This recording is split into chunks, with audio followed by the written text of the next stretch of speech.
それでは1番をお選びいただいた方のリーディングを行っていきます。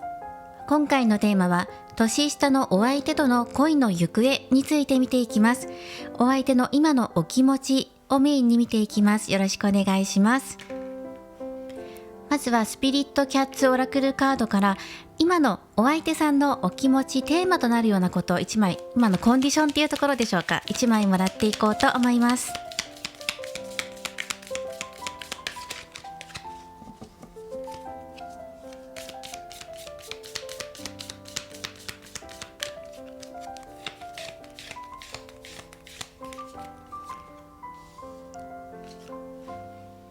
まずお相手さんのところにパッションのカードが出てきています。はい。で、なんか心の中の情熱、なんかすごくね、魅力的なカードが入っています。お相手の情熱とか、今心の中のハートに火がついているような状態。今のコンディションとしては、すごく前向きなエネルギーを感じます。優しさと明るさ、落ち着きさ、このあたりを感じますね。ではここをメインに今のお相手のあなたに対するお気持ちっていうところで見ていきましょう。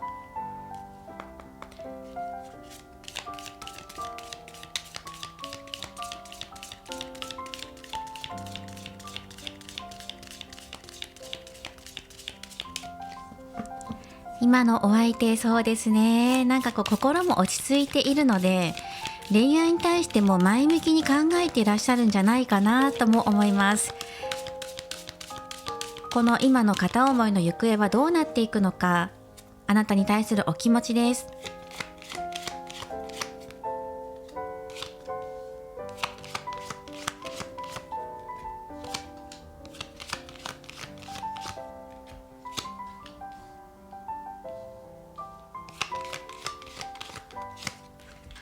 はい、ワンドのクイーンのカードが出ていますね。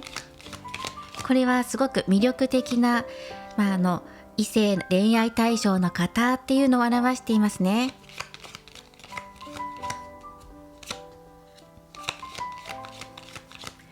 なので今そのお相手の方から見てあなたが魅力的っていうのがまずね入っていますね。ここ現在意識のところです。今回のスプレッド展開はケルト十字使っていきます。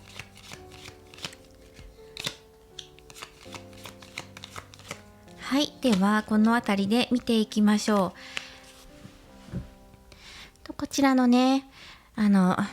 スピリットキャッツのカードはここに置かせていただきます。この辺りでしょうか。では見ていきましょう。最終結果っていうところにワンドのナイト入っています。はい、フール、女教皇、ペンタクル、エース。一部の方ではお仕事つながり、同じ職場の方とか職場恋愛っていうところが入ってきていますが、でもね、それは一部の方ですので、関係性としてまず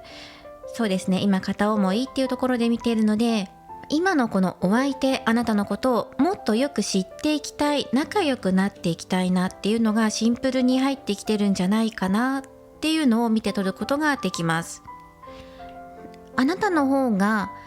そうですね、なんか緊張状態っていうようなイメージで入ってきます。ここはあなた自身を表すカード、お相手から見たあなたの状態も含まれるんですけど、ガードが硬いとかね、そういうようなことも入ってくるかな。このお相手があなたともっと仲良くなっていきたい、どんな人なんだろうとか、プライベートはどうなんだろうとかね、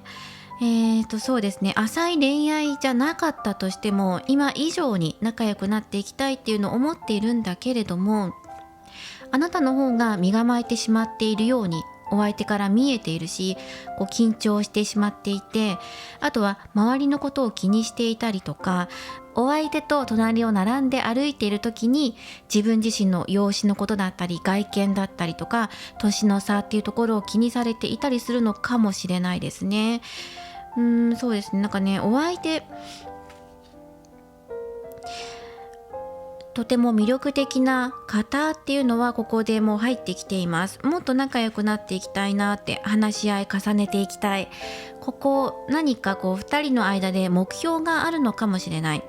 普段からやり取りしていて楽しく会話している、その中で一緒に今度どことこ行こうねとかね、そういうことを話し合ってるのかもしれないですね。すごく明るい気持ちではいる。だけどまだ少し見えてこないところっていうのもあるんです。だからこそ魅力的っていうのもあるんだけれど、なんだろうな、お相手自身が見せていないというよりは、まだあなたの方のことで見えていないっていうのが入ってくるのかなとも思います。だからもっともっとね、お話ししたりとかコミュニケーションを重ねて、2人で一つのことをやり遂げたいとかね、これから先のこと、未来っていうのがもうここで入ってきてるんですよね。これから先どうしたいっていうのをきちんと形にしたい。お食事行きたいとか、デートしたいとか、連絡先交換したいとか、何かしら形として自分が受け取るものが欲しいなっていうのが、お相手の今のね、現状とかお気持ちとか、そういうところで入ってきています。すごく親しみやすい方なんじゃないかなっていうのを思いますね、このお相手が。ただ、あなたの方が緊張していて、このお相手とどう接していけばいいのかなとか、どう仲良くなっていこうかなっていうのを割とカチッと考えているのかなっていうのはあります。少し気になるのがここのカードでもありますね。お互いが周りのことを気にしていたりもするんです。なので年下さんとあなたと、あと同じ職場だったらね、周りの社内の人のことを考えていたりとか、またはその周囲の状況っていうのをお互い気にしているので、どこかそこでピンとくる方もいるかもしれないですね。ただこのお相手、今恐れていることとして、ここのカップの5番が入っています。これはいわゆるがっかりしちゃうっていう意味のあるカードなんですね。何か行動を起こしてがっかりされたくないとか、自分ががっかりしたくないとかね、期待していた通りに物事が進まないとそれはちょっと困るぞっていうのが今のお相手の、恐れとして入っているかなと思います。これから形にしていきたい、だけどお誘いしていってうまくいかなかったらどうしようっていうことですね。自分から積極的に動いていった時に形にならなかったらどうしよう、お誘いしてあなたから断られたらどうしようとか、そういうことでしょうか。入っていますね。すごく明るい方っていうのがお相手から見たあなたの元々の魅力なんですね。ただ今現在のあなたがお相手に集中しているんだけれども、でもそのお相手だけじゃなくて他にも気になる、周りのことが気になるとか、何かね、お相手だけ見ていられないような現状があるとか、そういうのがお相手の目から見て入っていますし、あなたの現状っていうところでもやはり今恋愛一本ではいけないとか、あと周りの噂話や情報にそれがたくさんね入ってきていて、どれが本当なのかわからなくなってしまっているような状態でもあるのかも。またはお相手とたくさん会話を重ねたいっていう、そんな気持ちもあると思います。あなたの方でも。はい。あとは同じ職場恋愛だとしたら、職場、仕事と恋愛ねとしてどんな風に見ていこうかなとか、どういう風に分けていこうかなっていう風に考えている方もいるかも。そうですね、ここね、ポイントのところにジャスティスのカードが入ってきています。このお相手のポイントなので、その最終的にはここワンドのナイトだから、あなたに向かって進んでいくんですよね。あなたに惹かれていると思うんです。憧れ的な存在としてあなたを見ているかもしれないし、これから連絡先交換とかね、デートとか、そのようなお誘いっていうのをすると思います。少し心配不安だなとかね、断られたらどうしようっていうところはあるけど、でもこの人はお誘いしてくると思います。どうだろうか。なんか話したいけどなかなか話しかけられない、そんなお相手なのかもしれない。そうですね、ちゃんと話したい、顔を合わせて話したいけど、まだそれが実現できていないのかなっていうのも少し感じます。まだね、ちゃんと面と向かって話したことないよっていう方はね、そこをお相手も感じてると思う。いや、そうじゃなくて年下のお相手でプライベートでもすごく仲いいよっていう方だとしたら、このお相手の中でね、ここちょっと気になるかなと思います。少しカード出しましょう。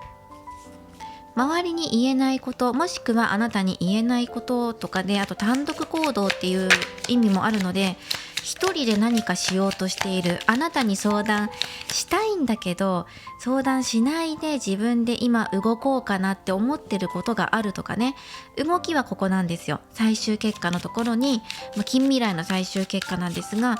ワンドのナイトで自分でこう勇気を持って動いていこう、前向きに考えて動いていこうっていうカードが入ってるので、動くんだけれども、事前に確認しないで動いてくるのか、周りに相談しないで、あなたにも相談しないで何か動きを見せようとしているのか、まだねこうはっきりと見えていない物事っていうのもあるんだけれども、そこをちゃんとはっきりさせようっていうふうに思っているのか、一部の方ではなんとなくね、友達以上恋人未満だったりとか、少し曖昧な関係性、そこから抜け出してはっきりさせたいっていうお相手の意思もあるかもしれません。お相手が今しようとしているタイミングを見ているっていうのがあります。運命の輪が入ってきています。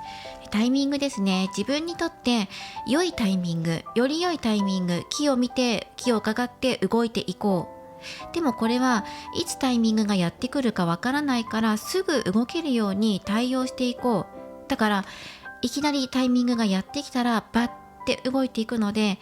事前に連絡がなかったりないまま会いに来たりとか、勢いでね会いに来たりとかするかもしれないですね。近くまで来ちゃったとかね。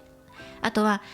いきなりこう連絡先渡されるとか、あなたもねお相手のこと好きだから嬉しいなっていうふうに思うと思うんですが、この人ね何を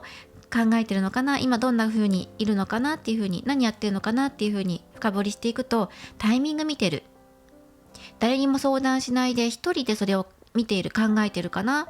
自分にとってのベストなタイミング、お互いにとってのベストなタイミングであれば一番いいなっていうふうには思ってるんだけど、でも自分のタイミングで動こうかなっていうのは今考えてるっていうのがありますね。はい、すごくいいですね。情熱、そしてこれも情熱的に動いていくっていうカードが出てるから、今のこのお相手のコンディション、テーマとしては情熱のままに自分は動いていくんだっていうところですね。それが出ています。本当に燃えるような色、そしてあなたに対してもやっぱり魅力的な方だなっていう風に感じてらっしゃいますね。明るくて優しくて穏やかっていうことかな。そんなイメージで伝わってきますね。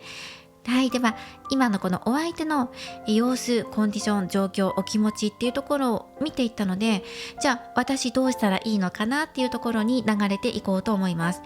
そうですね、お相手ジャスティスのカードも入ってるので、そうですね、中には自分のさじ加減でね、この情熱のままに動いてくる可能性もありますね。だし、あとは何か伝えたいことがあるとか曖昧な状況だとしたら、そこから抜け出してはっきりさせたい。不安はあるけど、内心ねちょっとビクビクしてるんだけど、でも怖がらずに自分はこれを乗り越えていくんだっていう強い気持ちっていうのが見えています。じゃあ早速私ってどうすればいいのかなっていうところで、今度はルノルマンカードを使ってあなたへのアドバイスっていうところをもらっていきます。じゃあ私はお相手に対してただ待っていればいいのかなとかね、逆に何か知っておくことあるかなとかね、そういうところをもらっていきます。まずもうここでソードのページが出てるので、たくさん情報を集めること、仕入れておくことっていうのもすごくいいし、あなた自身もお相手が動いてくるタイミングだったり、それを受け取る準備をしておくっていうのも、ここでもアドバイスが入ってきています。その他にももらっていきましょう。どんなことをすればいいのかな。まずお相手に対してどんなことをすればいいのか、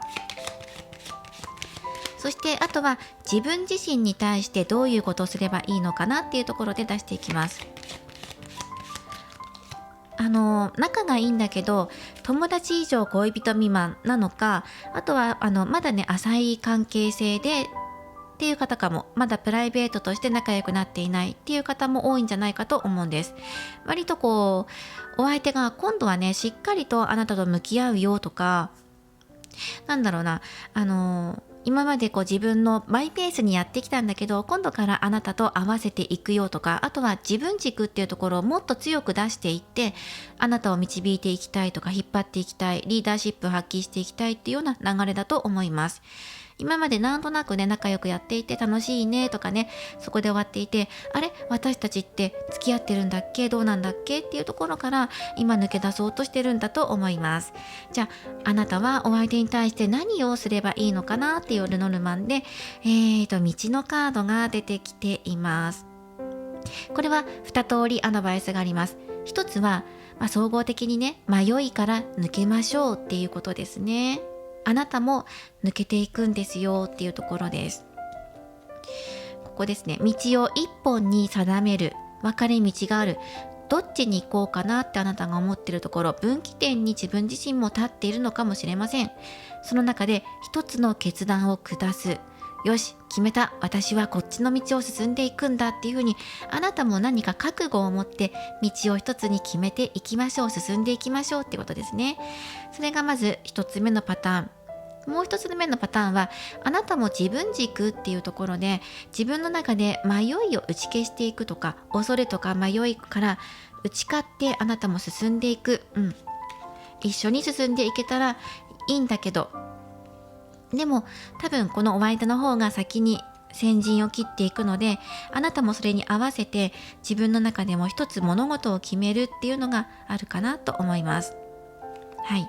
迷いから抜けて自分で進んでいくっていうところですね。じゃあ、自分自身に対してどういうことをすればいいのかな。これは今お相手に対してすることだから、お相手に対して自分の答えを出すとか、あなたの意思をしっかり示すとか、自分の行く先はこっちですよっていうふうにしっかりと提示しましょうっていうことですね。迷っていてどうしようっていうところから抜ける、それをお相手に見せるっていうことですね。では、自分自身に対してどういうことをすればいいのかな。これもカモのカード、デスサイズのカードが入ってくると、ここもやっぱり自分でしっかり覚悟を決めましょうですね。あなた自身が悩んでいるのか、お相手との先どうしようって今ちょうど思っている最中なのか、または周りを気にしているっていう方もいるかもしれない。でもそういうところから抜けて、今自分自身でちゃんとしっかりとね、信念を持ってあなたも突き進んでいくんだっていうねところを自分自身にも覚悟決めようっていうところですね。勇気持ってっていうことです。またカモのカードは収穫も表しています。今刈り取っていくんです。収穫の時期を迎えますっていうことですね。今までずっと長いこと曖昧な関係性だったとか、仲はいいんだけど交際まで至っていないっていう方は、そろそろここでね、決着、自分の中で刈り取って収穫しましょう、実りを迎えましょうっていうことですね。実りへ向けて今あなたが向かって進んでいく時です。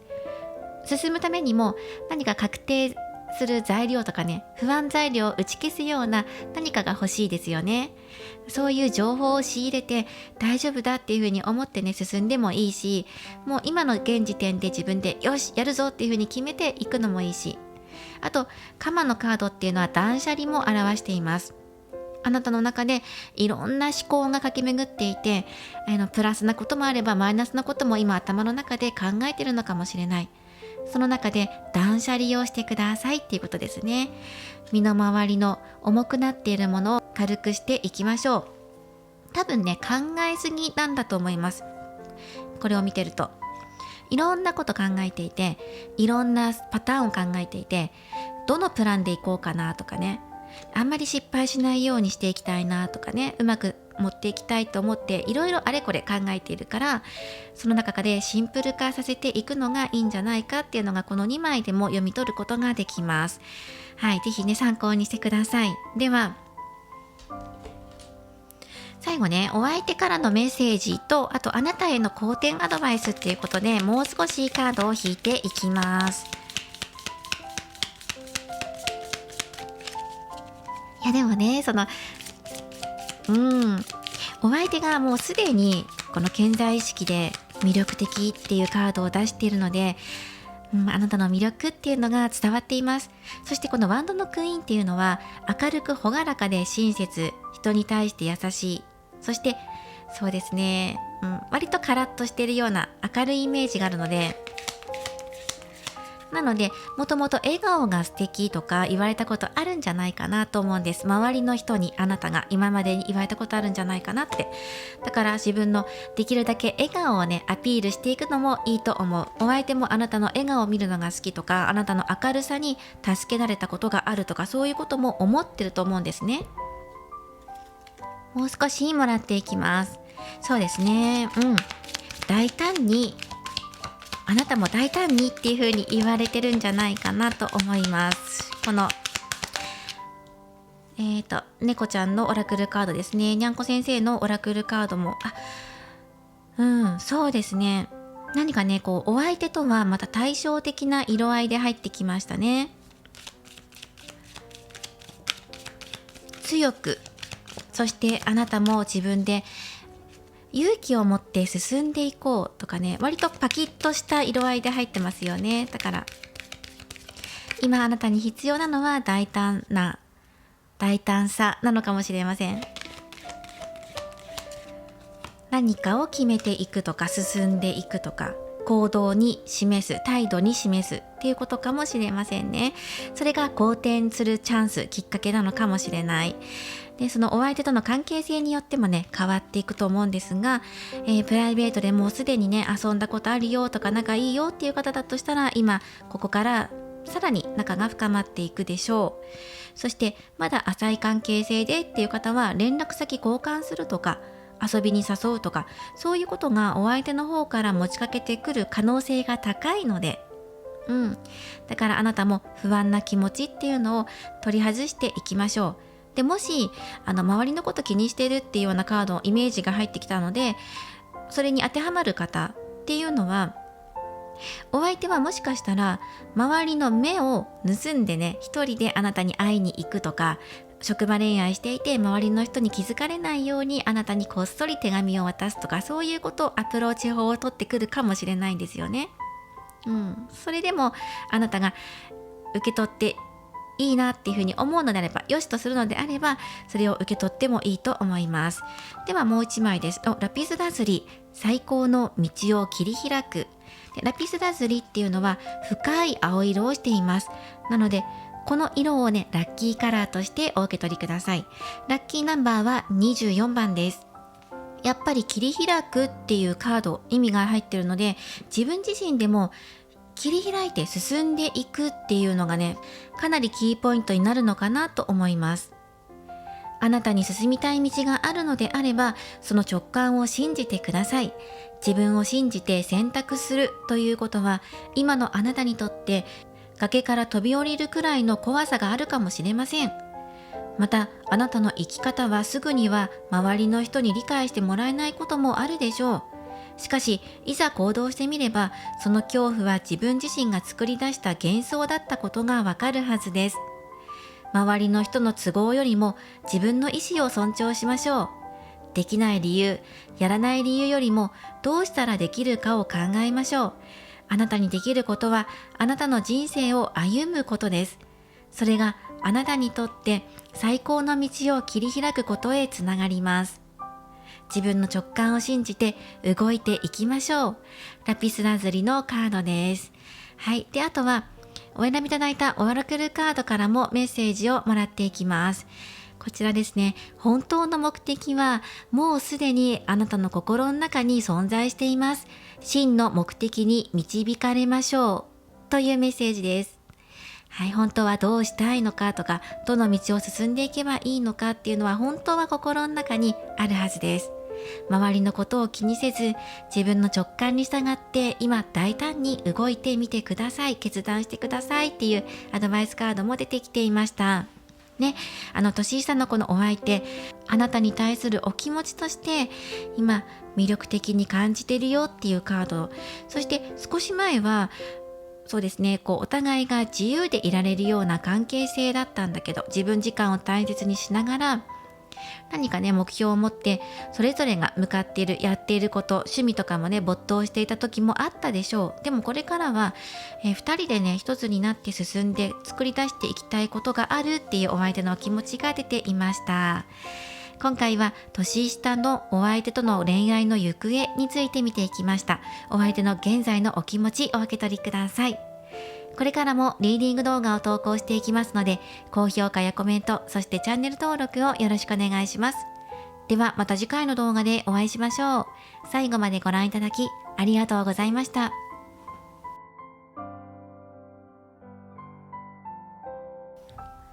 それでは2番をお選びいただいた方のリーディングを行っていきます。今回のテーマは、年下のお相手との恋愛の行方について見ていきます。今現在のお相手のあなたに対するお気持ちをメインに見ていきます。ではよろしくお願いします。まずはこちら、スピリットキャッツのオラクルカードより、今現在のお相手のコンディション、見ていきましょう。今どんな気持ちで恋愛に向かっているのかなっていうところを見ていきます。そしてその後にあなたに対する今のお気持ちっていうところをもらっていきます。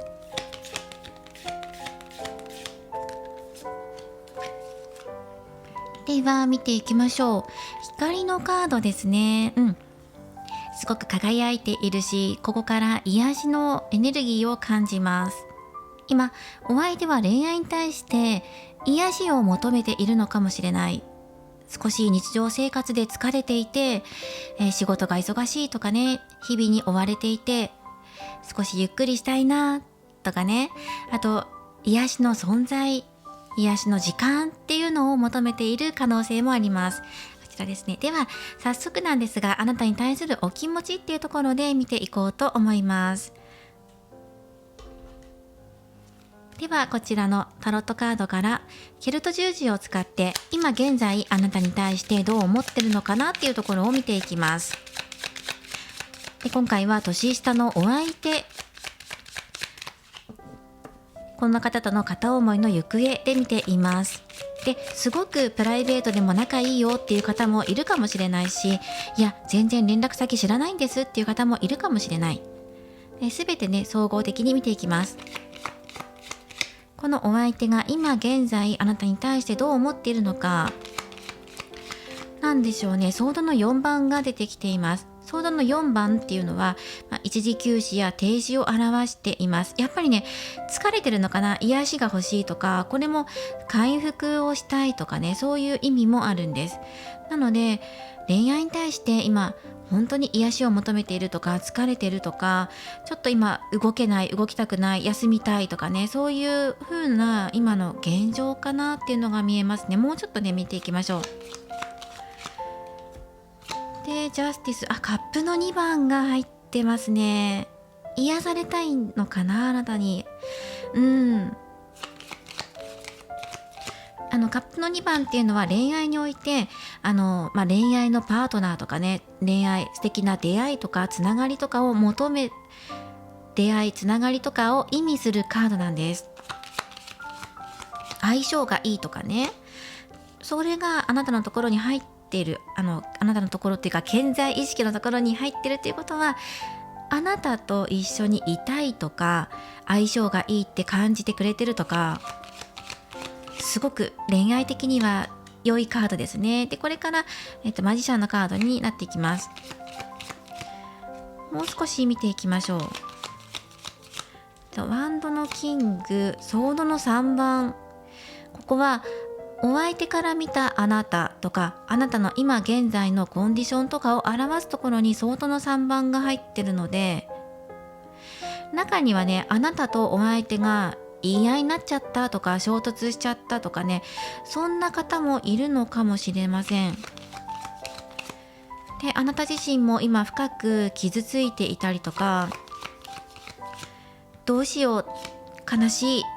ていうようなね、そんな流れになってるんじゃないかなって思います。そして近未来、このコインの近未来の最終結果にソードの9番が入ってるので、そうお相手ネガティブモードっていうのが出てきています。そうですね、何か喧嘩した、お互いの言い分が、通らなくって喧嘩しちゃったとかね、そんなちょっと前の格好っていうのが出ています。そうですね、この辺りのカードを見てると、やっぱり意見のぶつかり合いとか主張し合っていて喧嘩したんじゃないかなっていうのが入ってきます。行き違いがあった、誤解があったとかね、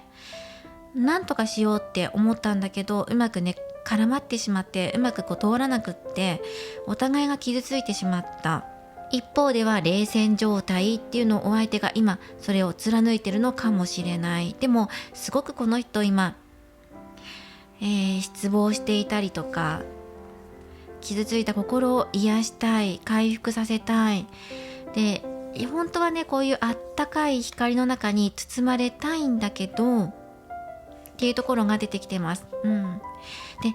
あなたにね癒されたいのかなと思ったんですが、あなたのところにソードの3番が入ってるので、お互い今前向きにこのように優しい光をお互いが受け入れられないような状態なのかな、コンディションなのかなっていうのが入ってきています。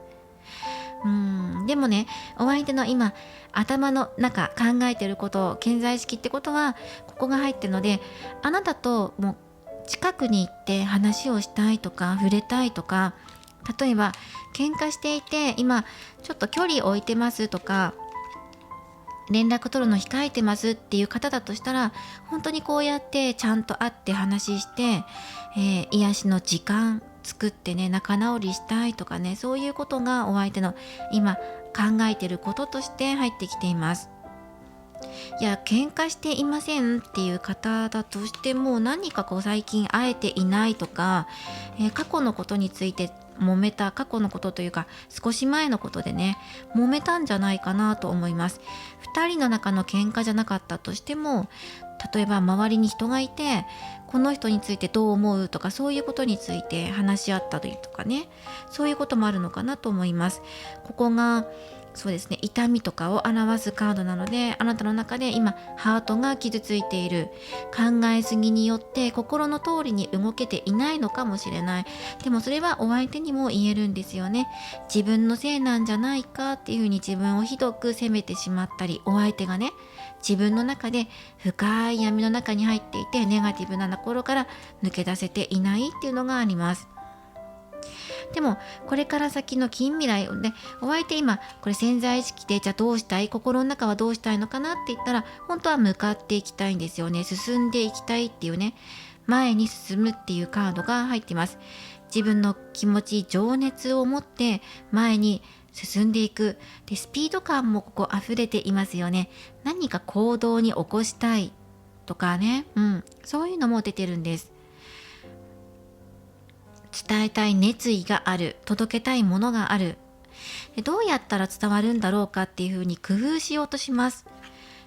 今まで通りのやり方じゃ通用しないかもしれないし、今こういうこともあるから、優しく伝えた方がいいんだろうか、いやそれとももっと早くね、できるだけ早くこの関係性を修復するようにした方がいいんだろうか、どうしたら一番ベストなのかなっていうのを考えています。考えて行動に移そうとしています。そうですね、それはこの近未来の流れで出てきているんだけど、でもやっぱりここで自分で動いたところで空回りしちゃったらどうしようとか、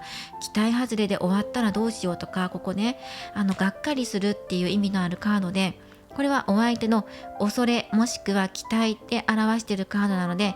動きたいんだけど工夫を凝らしてね、仲直りだったりとか、こうやって2人でねイチャイチャできるように動いていきたいんだけど、今の状況から抜け出していきたいんだけど、自分に回復がね必要なのか、それとも自分の回復を優先させないであなたをまず癒す方に向かっていくべきなのかとか、そういういろんなことを考えて、どうしたら一番いいんだろうっていうのを考えながら動くんですよ。だけど動けるかどうかっていうのがそうだな、この人のポイントかな。この年下さんの動いて空回りに終わっちゃったらどうしようとか、結局自分で自分をね責めちゃうような流れになっていくんじゃないかっていうのが今の近未来で出てきています。何かね通したいこと、わがままっていう風にね見られるかもしれない。このお相手なのかね、お互いが意見をぶつけ合ってるのかもしれない。どうしても譲れないものがあるんだ、そこを柔らかくして流してあげたりとか、お相手もそうですよね。お相手が柔らかく対応していけば、もうちょっとねプラスの方になっていくんだけど、ちょっと頑固者かなっていうのが入ってくるかなと思います。絶対こうじゃなきゃいけないんだとかね、それは果たしてね釣り合い取れてるのかなって。その釣り合いっていうのはこの人の心身のバランスもそうだし、あなたとの関係性もそうだし、周りとの関係性もそうだし、全部においてそれは果たしてね調和が取れてるんだろうかっていうところがポイントとして入っています。それを考えた上で動けないのかもしれなくて、こんな自分ダメなんだっていう風に前向きに捉えられないのかもしれない、ネガティブになっちゃうよっていうのが流れとして入ってます。でもなんとかね模索しようとするんだっていうのはここで入ってるんですよね。でもまずそもそもこの立ち上がって動くだけの気力、体力、余裕っていうのが今現在あるのかって言ったらないかもしれないですよね。じゃああなたがお相手を支えてあげられるぐらいのあなたにも余裕があるのかって言ったら、あなたの方もそれがちょっとねないんじゃないかなっていう風に出てきていますね。でももし喧嘩していて、そうだな、本当にこのお相手が自分はこうなんだってことを貫いているとするんだったら、ちょっと頑固になっていてね、そこはちょっと柔らかくいかないとうまく流れないよっていう風にカードがね出てきています。じゃあちょっとお相手に対してもう一枚カード出しましょう。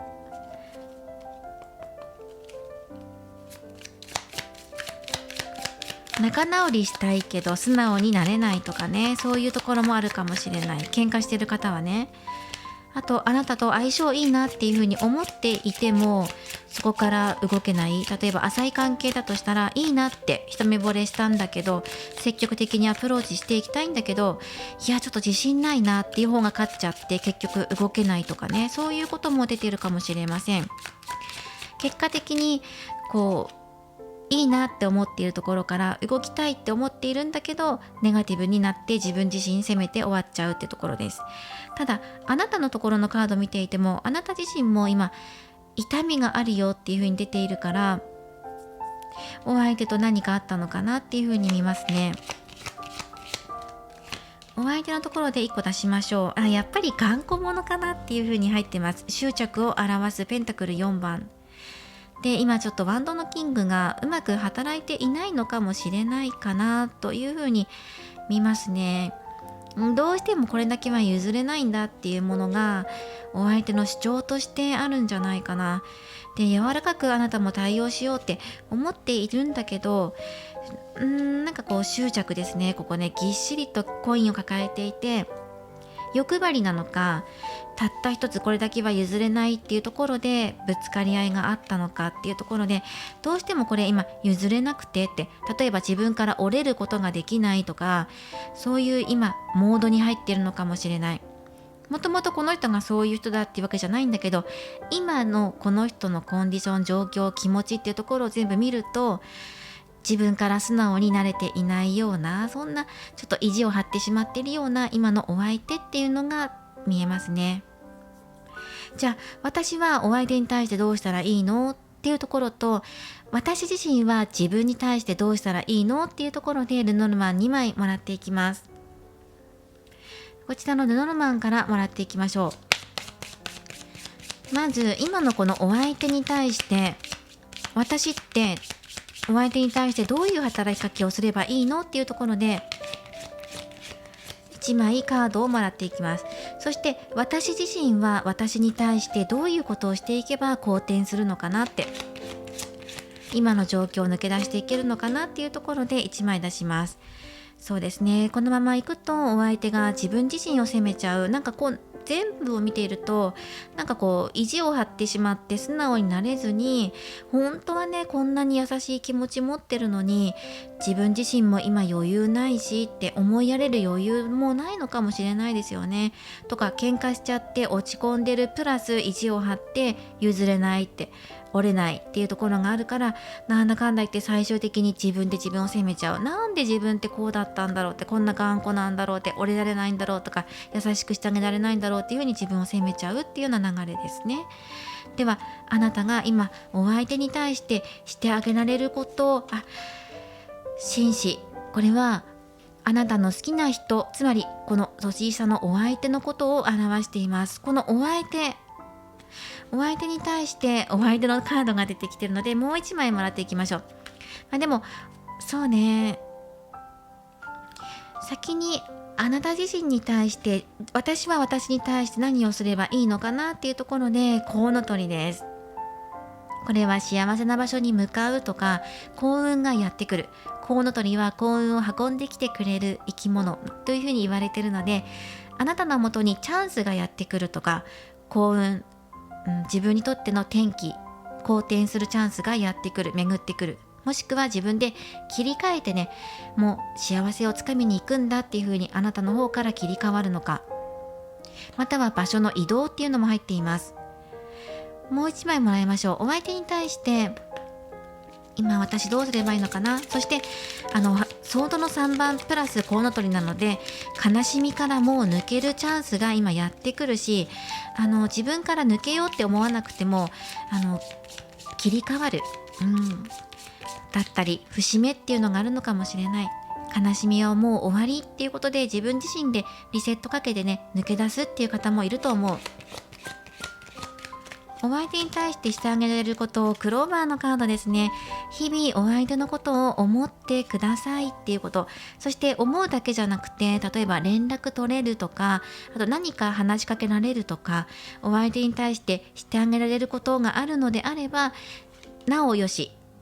言動に起こしていけばなおよしだし、あとこれは毎日の小さなことの積み重ね、それによって成功をつかむ、または日々の中でね、忘れかけている感謝の気持ちっていうところに目を向けてくださいっていうメッセージもあるんです。お相手のことに関わることで、お相手に感謝の気持ちを伝えるっていうこともいいかもしれません。改めて振り返って、2人のことをね、歴史のことをずっと振り返って考えてみると、この方にしてもらったこととかもあると思います。この方があなたのことを大切だっていうふうに思っていて、何かしらの言動にしたことがあったと思います。それを思い出してみてって。実は今ね、日々ね、お互い今なんだろうな、前向きになれていないような状況だけど、本当はね、小さな幸せとか見つけられるはずだよって、そんなメッセージが入っています。お相手に対してしてあげられること、お相手のことを思いやって感謝の気持ちを伝えるとかね、そのようなメッセージが入っています。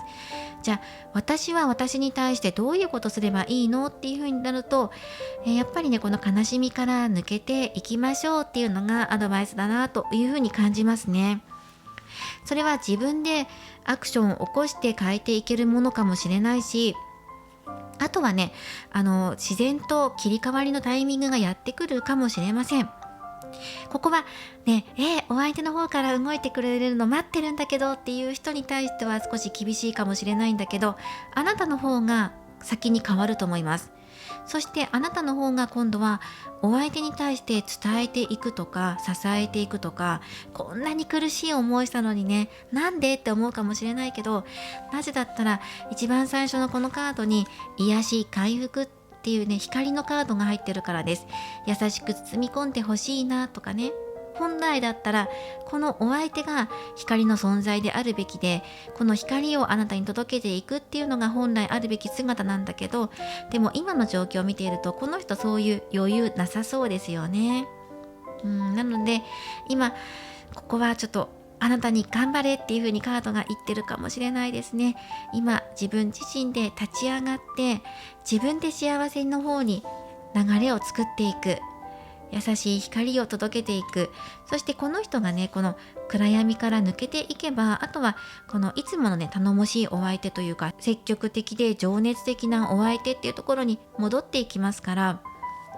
今このどん底の状態から救ってあげると一番いいのかなっていうのが出てきています。総合的にお相手からのメッセージやあなたに対する好転アドバイスとしてカードをもらっていきます。またにゃんこ先生のカードから1枚、そしてオラクルカードもう1枚使ってみていきます。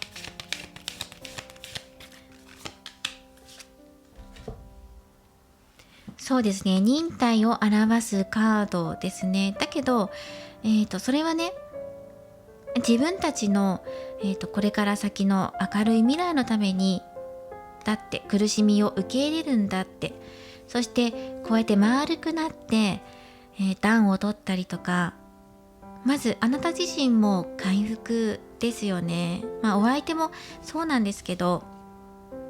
2人が一緒になってこうやってギュッてして温まるような時間が今必要だけど、じゃあ今すぐそれができるかって言ったら多分それができないような状況だと思うので、まずは自分自身をくるんであげて抱きしめてあげて、まず自分自身いたわってあげてくださいって。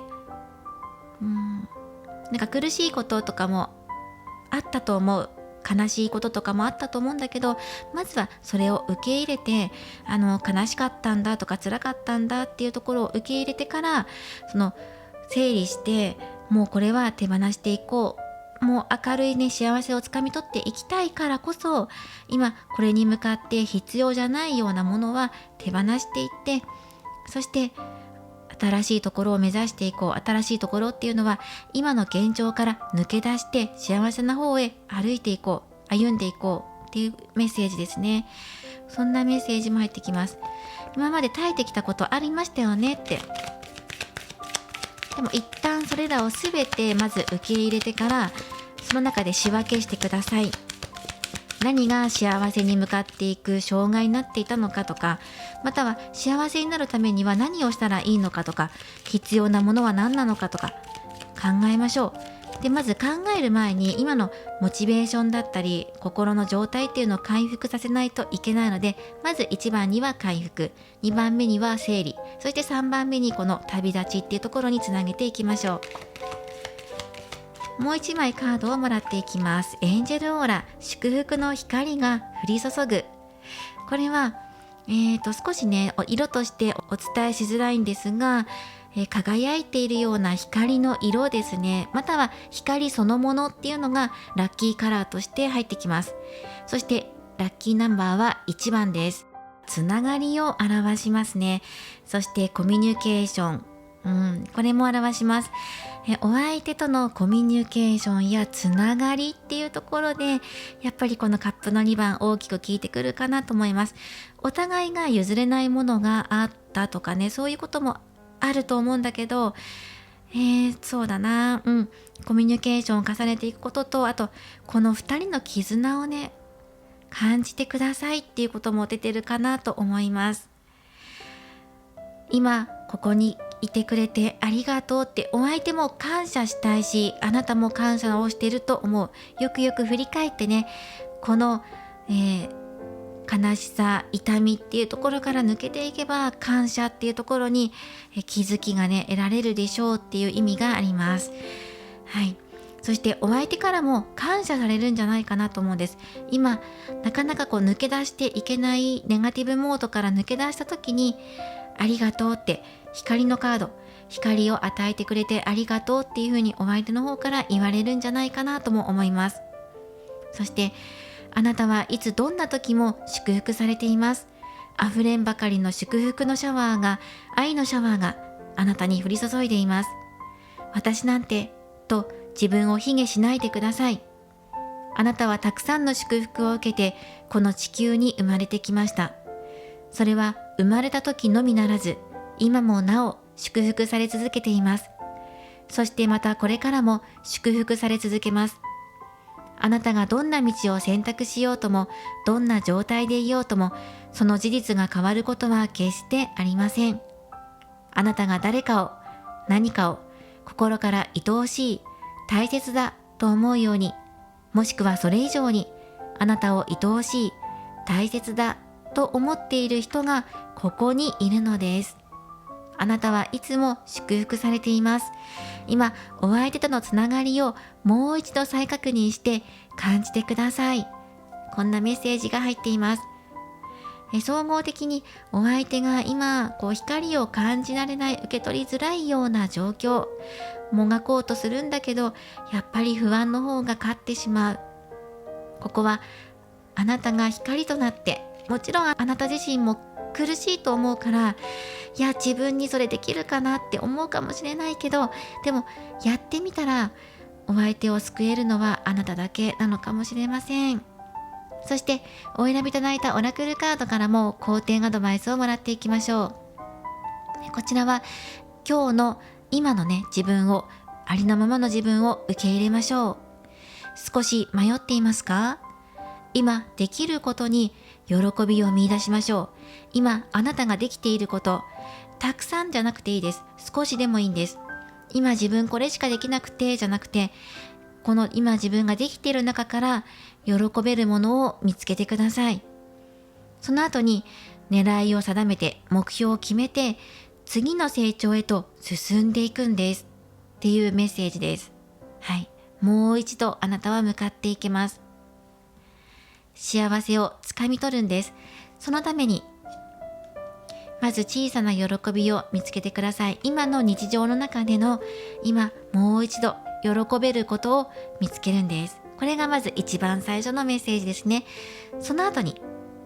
この喜びが何だったのかなっていうのを確かめた後に、じゃあどうしたいのかなっていう目標を決めて、じゃあさらに幸せへ向かって歩み始めましょう。このようなメッセージが入っていました。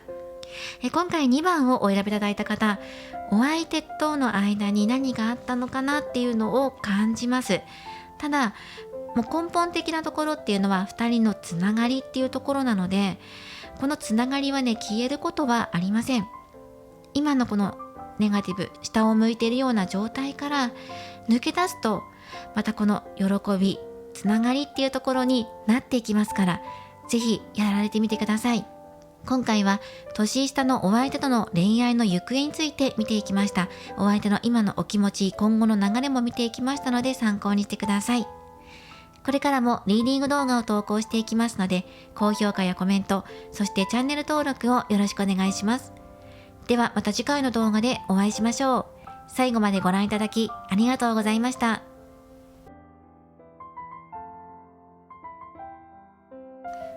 それでは3番をお選びいただいた方のリーディングを行っていきます。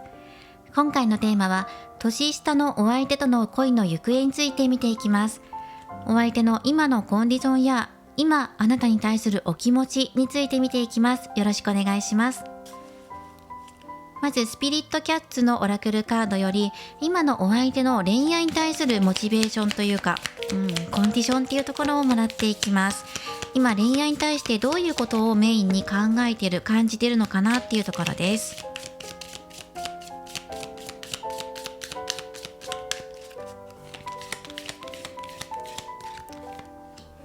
バランスのカードが出てきています。お相手の中でバランス、でもすっごく柔らかいイメージを感じますね。一本の綱を渡っているんだけど、優雅に渡っているようなイメージですね。柔らかく優しく美しく、そんな上品な、そんなイメージが入ってきますね。ただバランスを表すカードなので、今そのお相手の中で何かのバランスを取ろうとしているとか、または今の感覚がちょうどいいとかね、そういうことを言ってるのかもしれません。このあたりは今からタロットを出していくので見ていきましょう。今現在のあなたに対するお気持ち出していきます。そしてお相手のテーマはバランスです。今あなたに対してどういうことを感じているのか。中には浅い関係性ですっていう方もいれば、すごく仲良くてとかね、そういう方もいると思うんですが、総合的に今お相手があなたのことをどう思っているのかっていうことを出していきます。では見ていきましょう。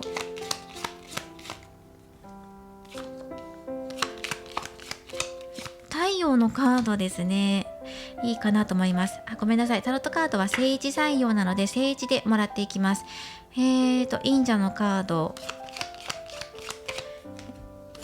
見ていきましょう。ワンドの5番。ただ太陽が出ていてワンドの5番で、潜在意識がカップの3番なのでね。はい。そしてこちらもこうですね。ごめんなさい。ジャッジメント。そして未来、ここですね。ソードの2番、カップの8番、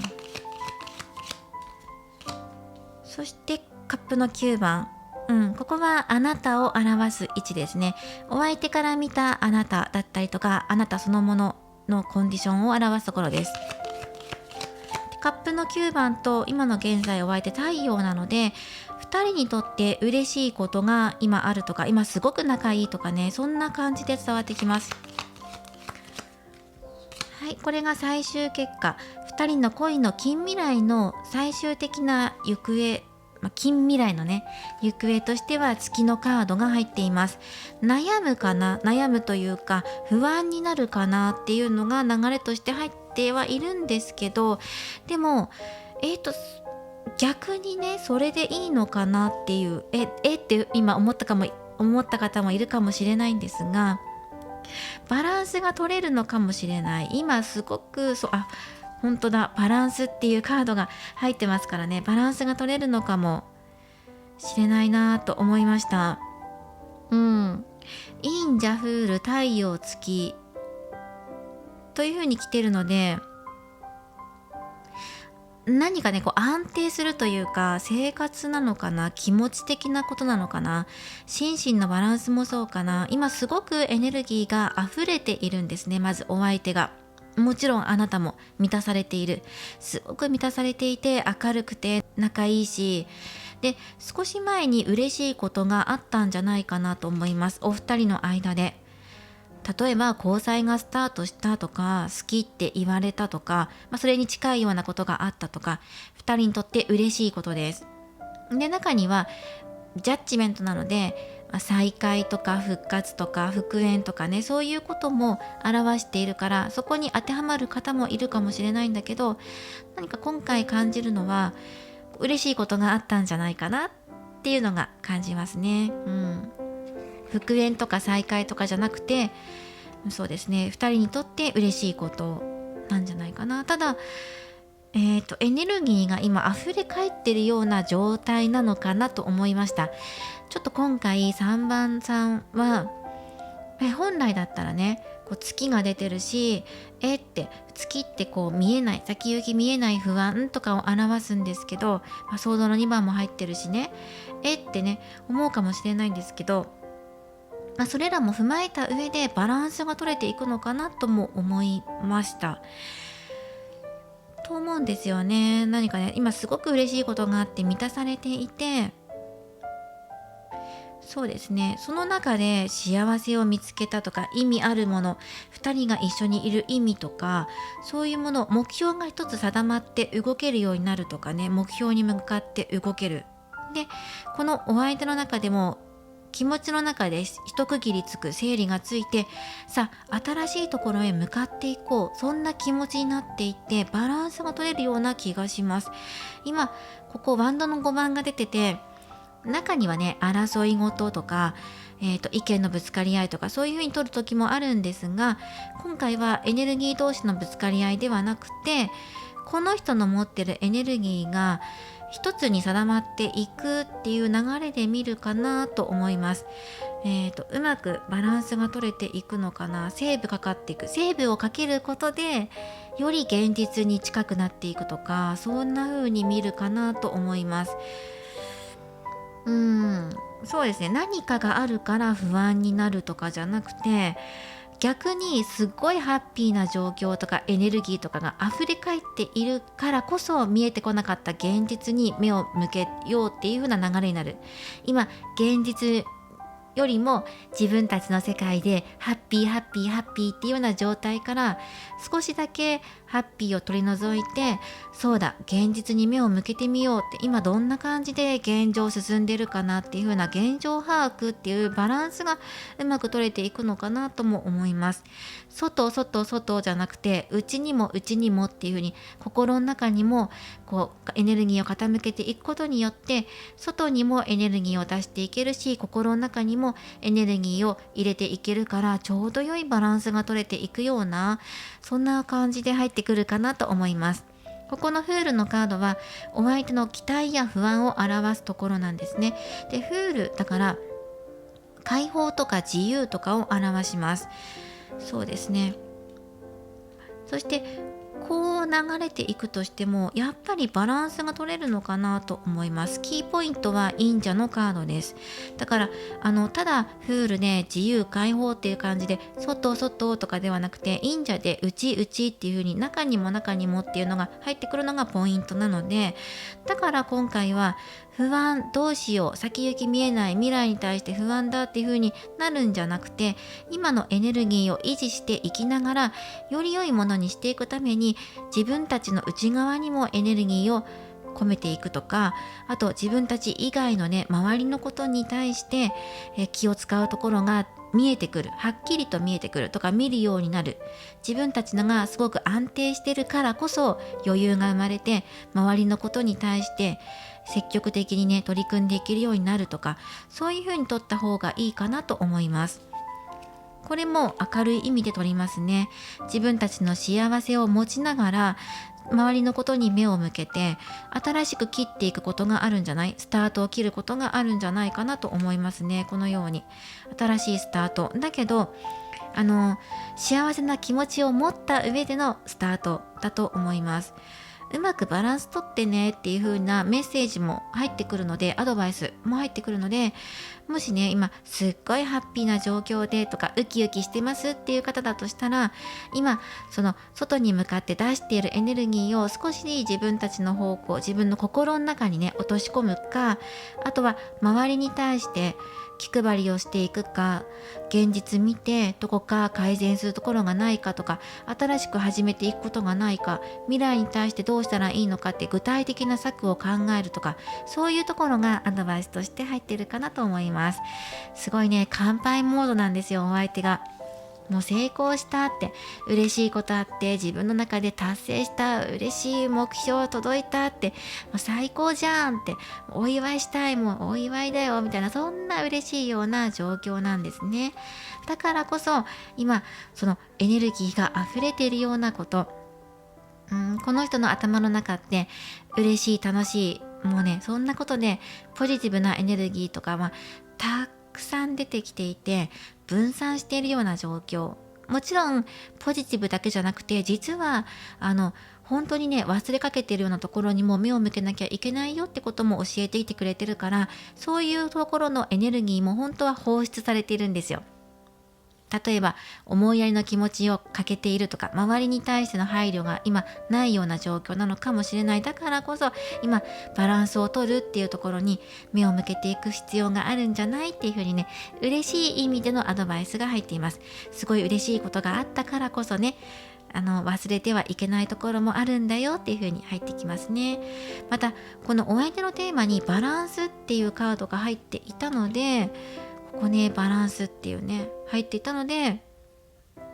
この人自身もそのバランスっていうところに対してね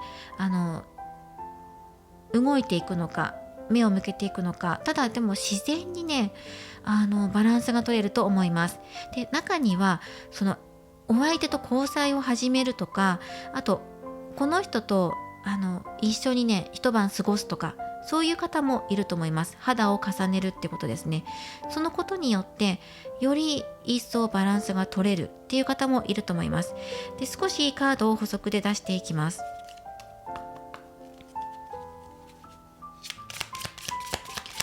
あなたのところにもカップの9番、お相手に太陽だから2人にとっての目標、願望が叶ったとか、嬉しいことがあったんじゃないかなと思います。今現在、過去から今現在にかけて、だから今将来この先に目を向けていく。1枚カード出しますね。この間ジャスティス、そうですね、ちょっと深いかなと思います。ここも天秤を持っているので、バランスを保つ、調和をとっていくために何かを決めるのかもしれないし、何かを判断するのかもしれないし、で周りとのバランスかもしれない、社会的なことかもしれないし、でそういうところで釣り合いをとっていくのかもしれない、または2人のことかもしれないしね。ここですね。そっか。だからその良い意味で我慢することは我慢が必要になってくるかもしれないし、良い意味でね、そうした方が良い流れになるだろうって自分たちで判断できるんだと思うし、いやここはね我慢しないで通した方がいいなって思うところはうまく通していけるんじゃないかなと思います。多分これは意識しなくても自然な流れでそうなっていくと思います。ただ今ねそのカードが教えてきてくれてることっていうのは自然に流れていくんだけれども、止めておいた方がより良くなっていく、何かあった時も対応していけるから今知っておいた方がいいかもねっていうふうに教えてきてくれると思います。そうですね、例えば自分たちの中で決めておく、ルールを決めておくとか、こういう時はこういうふうにしようって決めておくとかね、嬉しいこととか、あとそうじゃないことに対しても目を向けていって、ここ解決しようかとか話し合うとかね、決めるとか、そういうこともいいんじゃないかなと思います。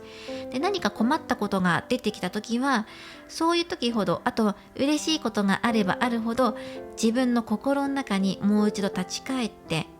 でどうしたらもっと気楽にね動いていけるかなとかね、安心して過ごしていけるかなっていうところで、内側と外側と両方のバランスをうまくとっていくっていうところに意識を向けるとすごくいいのかなと思います。でもすごい今追い風が流れているから、何も不安に思うことはないですよ。ちょうどバランス取れるっていう感じかな。溢れすぎちゃっているエネルギーが少しこうね、まっすぐと収まって、器の中に収まって、すごく良い調和が取れるんじゃないかなっていうふうにも感じます。では、アドバイスもらっていきましょう。ルノルマンカードからアドバイスをもらっていきます。では、じゃあ私って今お相手に対して何かしてあげられることあるかなっていうことと、自分自身に対してどうしたらいいのかなっていうことで1枚ずつもらっていきます。あなたがお相手に対してしてあげられることを1枚出しましょう。で、あとは自分自身に対して何をすればいいかなって、どうしたらもっとより良くなっていけるかなっていうことで、自分自身への働きかけ1枚。まずお相手に対しては鎌のカードです。これは決断とか収穫っていうのを表します。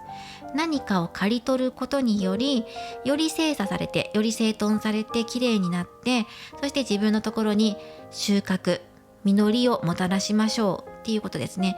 実らせるためには何かを刈り取る必要があるよっていうことですね。もしくは収穫の時期っていうことで、今まさにあなたが収穫の時期を迎えていると思うんですね。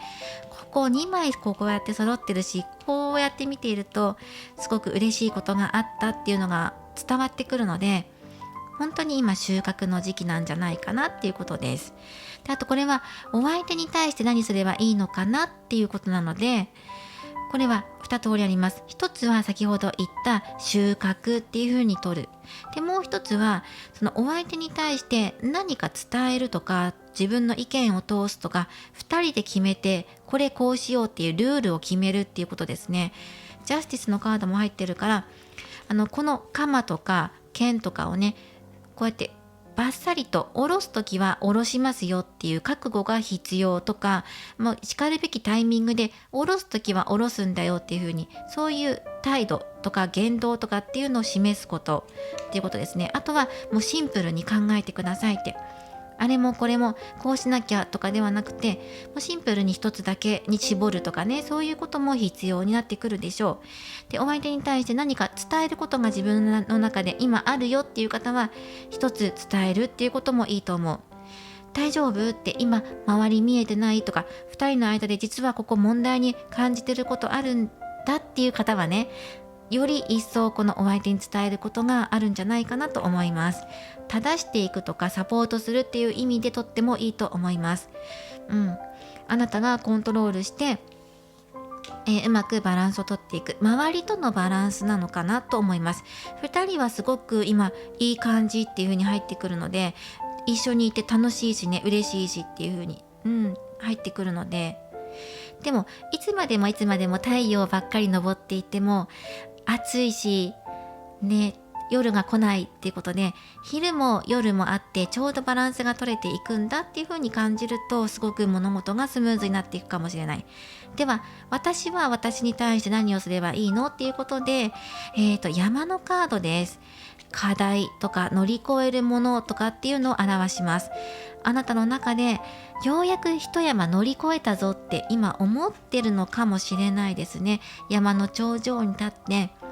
頂上から景色を見渡して、そこで初めて見えてくる景色を見てくださいって。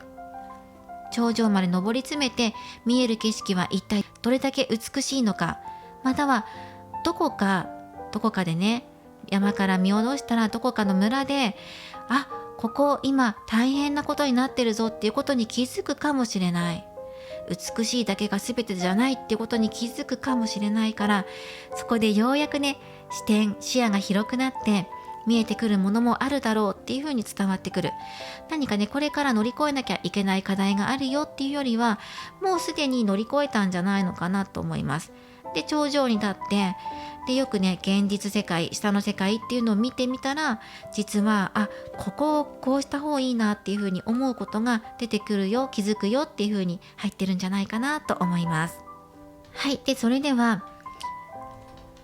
スピリットキャッツのオラクルカードよりもう1枚肯定メッセージとしてアドバイスカードをもらっていきましょう。これプラス、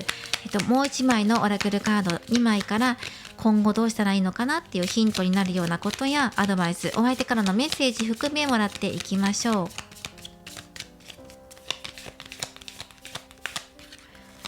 フリーダムのカードですね。自由です。幸運をつかむために自由っていうね、そういう、ワードも入ってきます。飛び立っていますね。猫がね、ジャンプしています。いや、実際に物理的に動くっていう方もいると思うしね、お相手なのかな？動く。でもこれは幸せに向かって動くんだっていう風に捉えてください。だって幸せのために今自由になっていく、解放していく。なのでこの自由っていうのがお互いのキーワードとして入ってくるかもしれないですね。もっと今よりも自由になれる、嬉しいことがあったから自由に表現していけるとかね、心が開放的になる、リラックスした状態で付き合っていけるとか、そういうことが出てるのかもしれない。あなたへの幸運メッセージもフリーダム、自由ですね。夢をつかむために今、そして幸せをつかむためにあなた自身が自由に動いていけるようになるんだよっていうことと、あともう一枚ね、オラクルカードからももらっていきましょう。こちらからラッキーカラーとラッキーナンバーももらっていきます。いいですね。ジャンプするっていうことなので、思い切って行動に移してみることも吉となるかもしれません。はい、では1枚もらっていきましょう。シトリン、輝き出す才能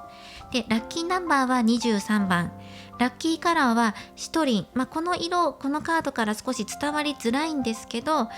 黄色系かなっていう風に感じてください。すごく明るい黄色でもいいですし、少し深みのあるこのような黄色でもいいです。このシトリンのカードは浄化、癒しっていうのを表します。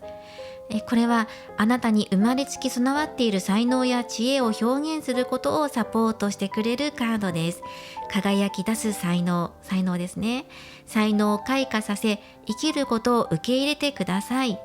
今は向いていない、無理だ、面倒だと感じることでも、できる限りのエネルギーを注いでみましょう。自分にもできたらいいのになと思うことがあったら、今すぐやってみましょう。このチャンスは新しい一面を開く扉として現れているんです。きっと今まで知らなかった才能が見つかることでしょう。自分の才能を生かすという決断が素晴らしいチャンスをもたらします。あなたが関わることすべてがうまくいき、成功していくのです。あらゆる豊かさや成功を受け取り、人生を思いっきり楽しんでください。あなたの才能がどんどん目覚めています。はい、楽しんでください。楽しいことをしてください。お相手と一緒に楽しいことを共有しましょう。お相手が興味あることにあなたも興味を示すことによって、2人で共有できる楽しみが増えるのかもしれません。はい、そして才能を表すカードなので、今あなたの才能が開花しようとしているのかもしれない。それはお相手にも関わってくることなのかもしれないですね。ではお選びいただいたオラクルカードからのメッセージです。これは今を生きるっていうカードです。今この時を生きましょう。そして今ね、休息を一旦挟みましょうっていうカードなんです。今いい流れっていう風に感じてる方も多いと思うんですが、この状態だからこそ、満たされている状態だからこそ、一旦ここで休息入れましょう。こうやって水やりをたくさんして植物を育んでいるんだけれども、水をあげすぎてしまってはいけませんよね。なので今水やりを一回ストップしてコーヒータイムを入れましょう。そしてその後により良いポジティブなエネルギーを受け取るんですよっていう風に教えてきてくれてるカードからのメッセージです。これからもっとね、いい流れを掴んでいくためにも今コーヒーブレイク挟んでくださいねっていうことでした。ね、すごくいい流れですよ。やりたいことできてる。あなたへの思い、なんか通じたことがあるよ。すごく嬉しいよっていうのがお相手の方から伝わってきました。で、これから2人のバランス、周りも含めてね、バランスがうまく取れていくと思うので、意識すればより取れていくでしょう。このようにお受け取りください。今回は年下さんとの恋の行方について見ていきました。お相手の今のお気持ちね、受け取ってください。これからもリーディング動画を投稿していきますので、高評価やコメント、そしてチャンネル登録をよろしくお願いします。ではまた次回の動画でお会いしましょう。最後までご覧いただきありがとうございました。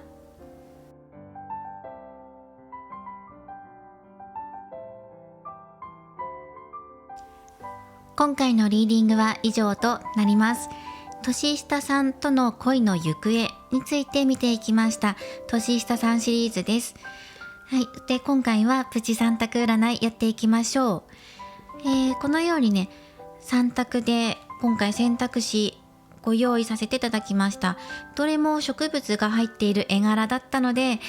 選びづらかったなって思う方もいたかもしれませんね。どうでしょう。春を感じさせるような3枚です。皆さんどれをお選びいただいたでしょうか。で、今回のプチ3択占いっていうのはこちらのヌルマンカードからもらっていきます。はい、で、実はね、今花粉症がとてもひどくて、いつもよりも鼻声になっているかもしれません。薬すごく使っていて気をつけているので、そこまでひどくはないと思うんですが、あらかじめお伝えしておきます。今回のテーマはですね、プチ3択占いのテーマは、年下さんとの恋の行方について気になって見ている方が多分多いと思いますので、お相手って年齢差のこと気にしてる？で、今回は年下のお相手なので、見ている方が年上さんっていうことになりますよね。年上との恋愛はありなしっていうことで聞いてみましょうか。年齢のことについて。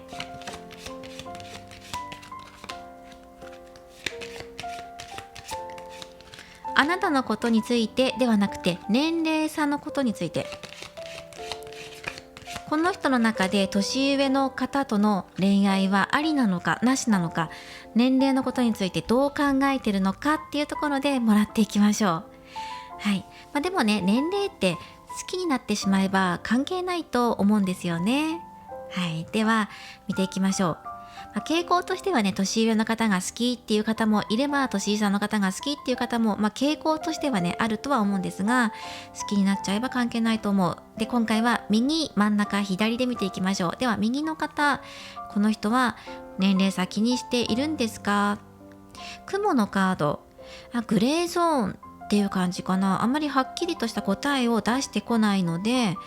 なんとも言えないかな。っていうのがこの人の返事かなと思います。なんかすっごい気にしてるわけでもないけど、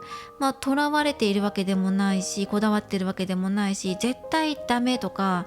いや全然ありとかでもないし、あんまり年齢のことではないよなっていう、他に着目したいところが多分あるんだと思います。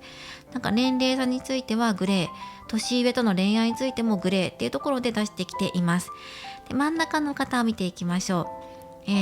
年上さんとの恋愛ありですかなしですか。紳士を表すカードで、今回私の占いでは紳士って好きなお相手のことを表しているので、自分軸かなっていうふうに、お相手の中で自分のさじ加減というか自分の物差しって決めるかな。自分がいいと思えば年上との恋愛もありだし、